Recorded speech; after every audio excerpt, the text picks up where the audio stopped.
tal? ¿Cómo están? Hasta el próximo 3 de diciembre, 14 días más que se van a mantener esas medidas sanitarias preventivas, así como el cierre perimetral de la comunidad. 2 semanas más sin poder entrar ni salir de la región sin causa justificada, 2 semanas más de cierre para hostelería, centros deportivos y centros comerciales. Eso sí, se va a establecer un calendario de reuniones con todos estos sectores para poder establecer medidas de relajación en la medida en que la situación epidemiológica lo permita.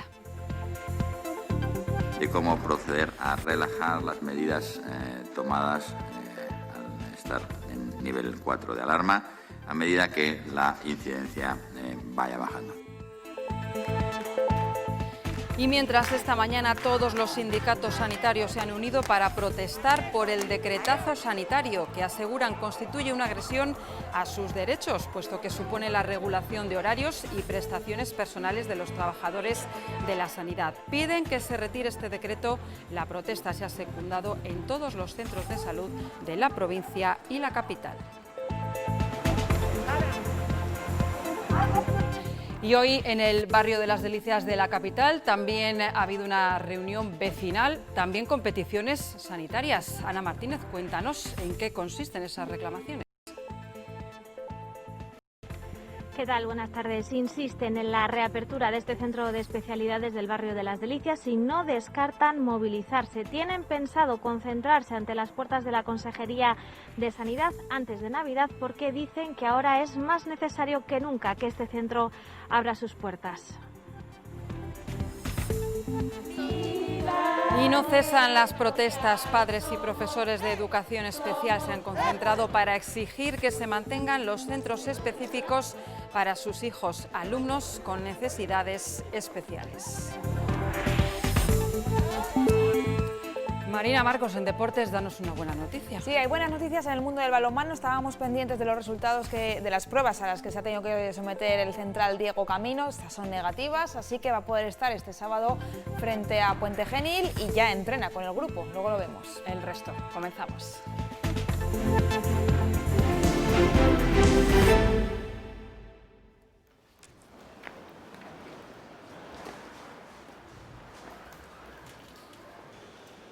En la provincia de Valladolid se han contabilizado hoy 649 casos positivos más de coronavirus.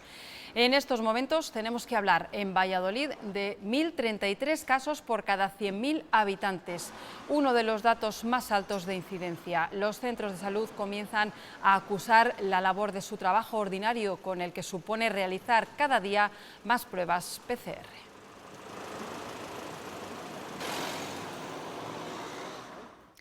Así las cosas, tanto las medidas de restricción que afectan a hosteleros, centros deportivos y comerciales, como el cierre perimetral se amplían desde mañana y hasta el jueves 3 de diciembre. Desde la Junta han anunciado un calendario de reuniones con los distintos sectores afectados para estudiar la aplicación de medidas de relajación si la situación epidemiológica lo permite. Hemos acordado abrir un proceso de diálogo responsable con las asociaciones de hostelería, de superficies comerciales, así como de los centros deportivos, para plantear el escenario futuro a medida que disminuya la incidencia acumulada en nuestras provincias, de cómo proceder a relajar las medidas tomadas al estar en nivel 4 de alarma a medida que la incidencia vaya bajando. Mientras los trabajadores de la sanidad se han movilizado en contra del decreto 2/2020 que retira descansos y obliga a la movilidad, entre otras cosas. Las protestas han sido secundadas en centros de salud de toda la región, también en la provincia y en la capital, como en este. Natalia, tengo yo.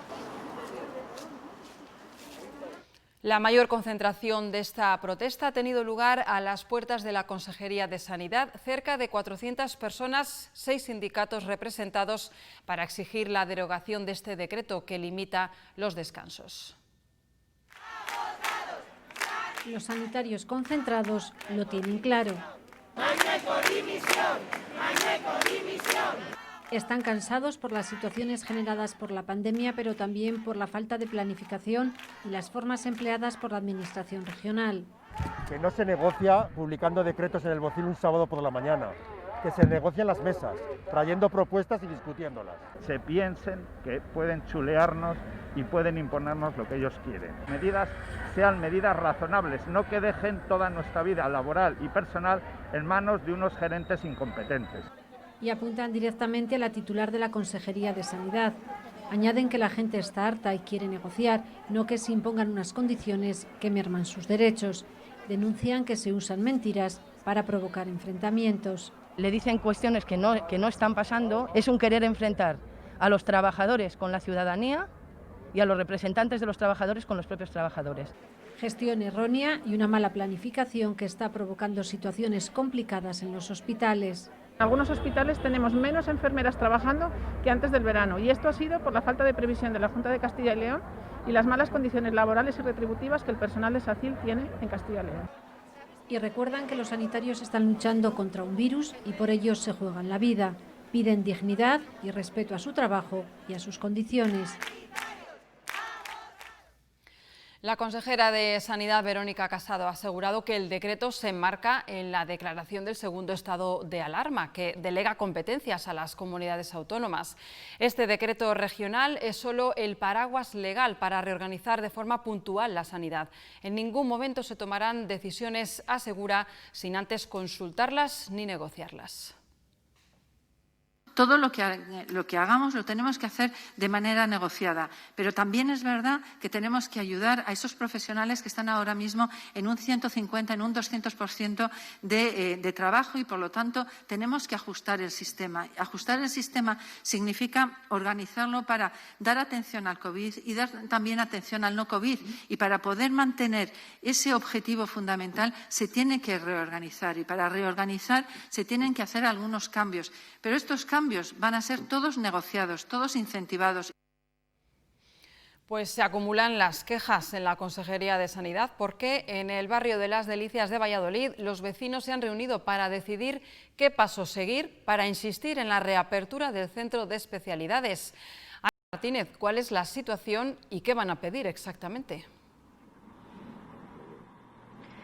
Sí, los vecinos insisten en la reapertura de este centro de especialidades del barrio de Las Delicias porque aseguran que la situación es mucho más grave que la del mes de marzo. La población de este barrio, dicen, es en su inmensa mayoría gente mayor que ni siquiera cuenta con atención sanitaria presencial en sus centros de salud. También aseguran que se están retrasando médicas en los hospitales y se están retrasando intervenciones quirúrgicas y que muchas veces no se llega a tiempo al diagnóstico de la enfermedad. Por eso creen que es más urgente que nunca poder reabrir este centro de especialidades. La última vez que tuvieron contacto con el gobierno regional fue en el mes de marzo, justo antes de la pandemia, y allí la administración les indicó que la única manera que había de poder abrir este centro era dedicando una partida dentro de los presupuestos que permitiera la reforma del interior de este centro. No han vuelto a saber nada y por eso tienen intención de movilizarse y se van a concentrar ante las puertas de la Consejería de Sanidad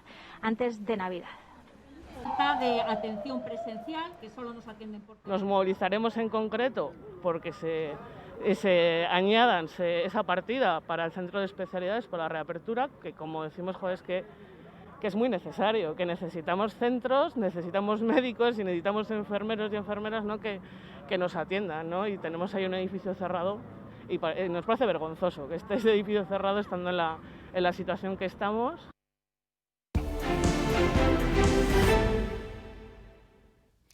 La llamada Ley Celaá de reforma educativa ha salido finalmente adelante en el Congreso gracias a la mayoría absoluta de la Cámara. Una ley contra la que se manifestaban esta mañana las asociaciones de padres de niños con enfermedades raras de la región. Han denunciado que el Gobierno les priva así de su derecho a elegir centros. Se quejan de que llevar a sus hijos a un centro ordinario será viable solo con una financiación que no existe y exigen al Ejecutivo Central que recapacite. Exigen derecho para educar a sus hijos con las mismas garantías que siempre. ya que se trata de niños especiales que con la aprobación de la nueva ley no verían cubiertas todas sus necesidades. El problema que tenemos es que aquí los alumnos están con un profesor y con 5 alumnos y en un centro ordinario son 25. La eliminación de los centros especializados de educación especial no es una prioridad ahora mismo, ni lo va a ser en el futuro. Reclaman también su derecho a elegir centro. Si un padre quiere elegir este modelo de educación, ¿por qué se lo vamos a prohibir? Si quiere elegir que su hijo esté integrado en la ordinaria, pues es que tenemos que defender todas las opciones.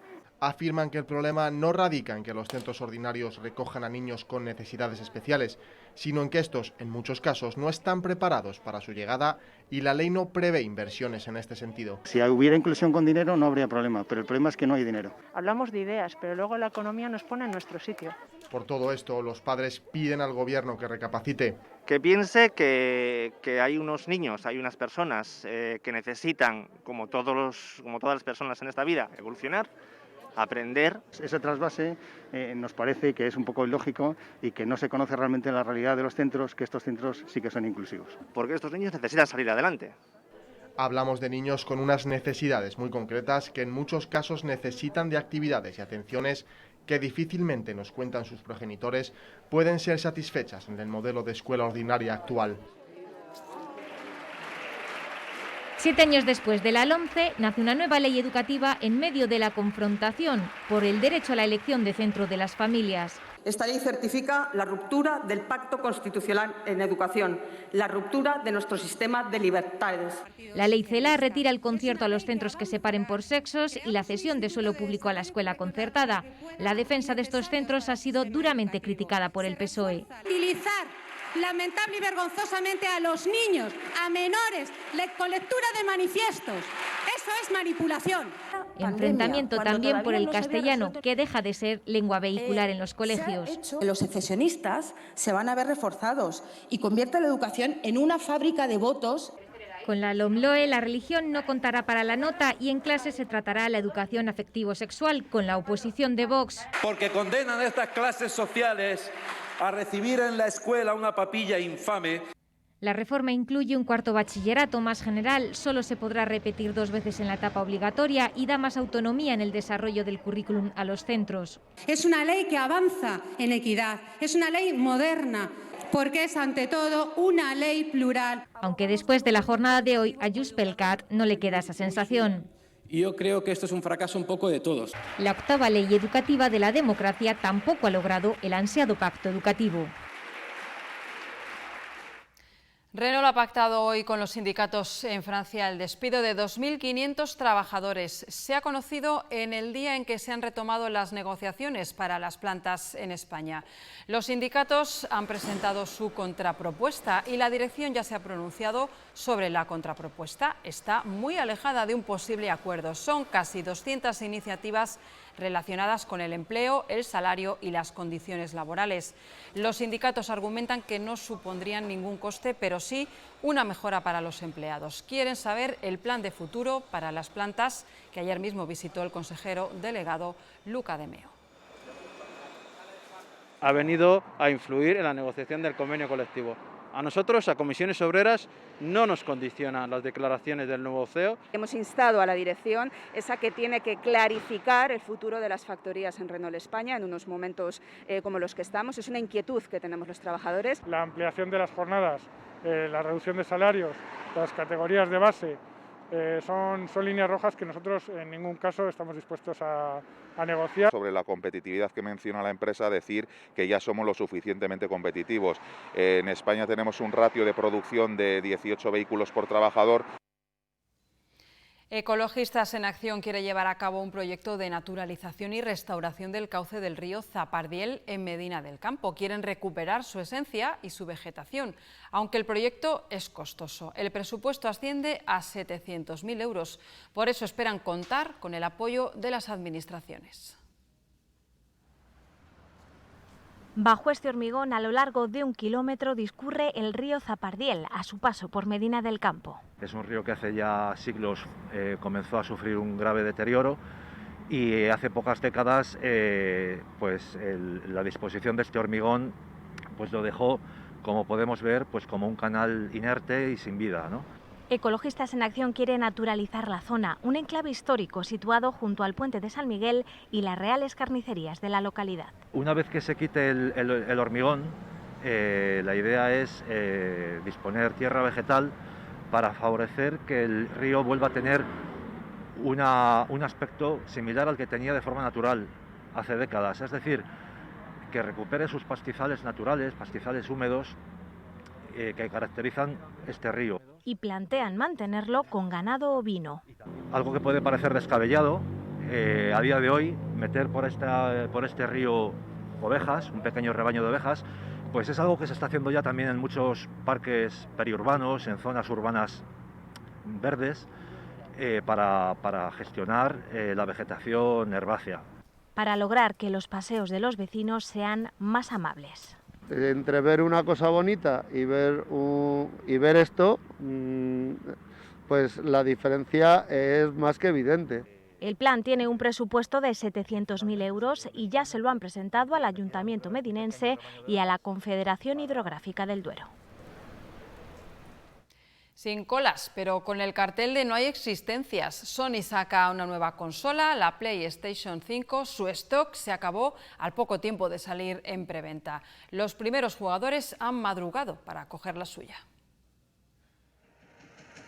Desde estas primeras imágenes de la nueva consola de Sony han pasado 6 meses y por fin han llegado a las manos de los primeros jugadores, todos ellos con reservas desde septiembre.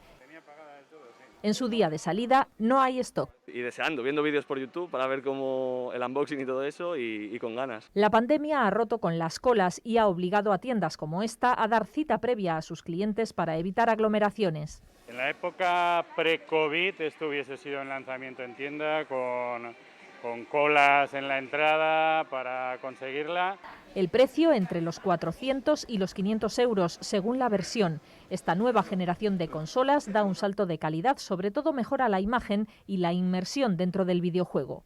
Lo que la gente espera es una jugabilidad espectacular con unos gráficos que pueden ser 4K, incluso 8K. Los fans de la Play llegan con ilusión y alguno con pocas horas de sueño. He dormido menos que lo habitual, pero he dormido, he descansado, que si no hoy no aguanto mucho. Tengo el Assassin's Creed y de momento es el único que tengo, así que con ese comenzaría.